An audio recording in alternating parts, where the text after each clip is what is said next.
Police वाला डॉर्थी को ढूंढने की कोशिश करता है और सभी उसे डिस्ट्रैक्ट करने की कोशिश करते हैं। डॉर्थी पुलिस वाले को नहीं मिलती, वो किसी तरह उसे बाहर भेज देते हैं। इसके बाद पूरा क्रू कैंग से मिलने के लिए एक क्लब में जाता है। टाइगर डॉर्थी को अपने बैग में लिए घूमता है। अचानक कैंग टे हो को पीछे से पकड़ लेता है और चेक करता है कि उसके पास कोई हथियार तो नहीं है, और हम साथ में देखते हैं कि कई सारे रोबोट्स उन सभी लोगों पर नजर रखे हुए होते हैं। इसके बाद टाइगर कैंग को डॉर्थी को देने के लिए जैसे ही बैग खोलता है, वो देखता है कि वो उसमें नहीं है। डॉर्थी बैग से निकलकर लोगों के बीच चली जाती है। जैसे ही लोगों की नजर उस पर पड़ती है, उन सब के डिवाइसेस में डॉर्थी की न्यूज आती है। सभी रोबोट्स उस पर शूट करते हैं, लेकिन टे हो टाइम पर उसे साइड कर देता है। इसके बाद सारे रोबोट्स उन पर शूट करने लगते हैं और सभी लोगों में अफरा तफरी होने लगती है, जिसमें कैंग डॉर्थी के पास जाने की कोशिश करने लगता है, लेकिन भीड़ में वो अलग हो जाते हैं।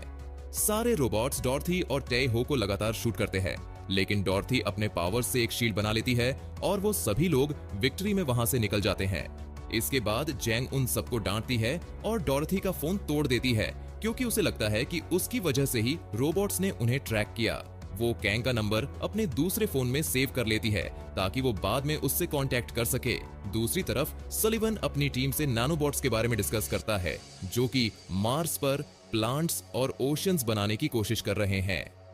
वो साथ ही डॉर्थी के गॉगल्स को भी देखता रहता है और अपनी टीम को डांटता है। उसके चेहरे की नसें खींचने लगती हैं और उसे दर्द होने लगता है। वो अपने लोगों से कहता है कि उन्हें एविडेंस ढूंढने होंगे कि अर्थ पर जीवन की कोई उम्मीद नहीं है।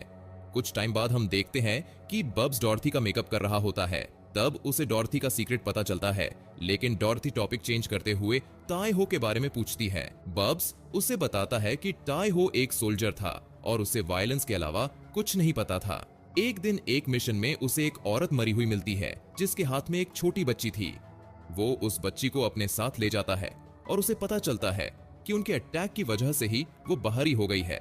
इसके बाद से उसमें कभी किसी को मारने की हिम्मत नहीं हुई, लेकिन इसी वजह से उसे निकाल दिया गया। एक दिन जब वो बार में बैठा हुआ था, तो उसकी बेटी अकेली कहीं चली गई और तभी उनके सैटेलाइट से एक डेब्री टकरा गया, जिसमें कई लोग सैटेलाइट से बाहर चले गए। अथॉरिटीज से उसकी सर्च करवाने में काफी पैसे लगेंगे, इसलिए तब से टे हो आज तक उस लड़की को ढूंढने के लिए पैसे जमा कर रहा है और इसलिए उसने स्पेस स्वीपर्स की जॉब करना भी शुरू किया।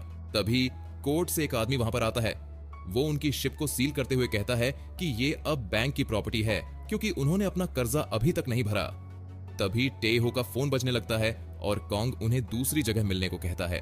टाइगर कहता है कि उन्हें अब डॉर्थी को उन लोगों को नहीं बेचना चाहिए, क्योंकि उसे डर है कि वो लोग पता नहीं उसके साथ क्या करेंगे।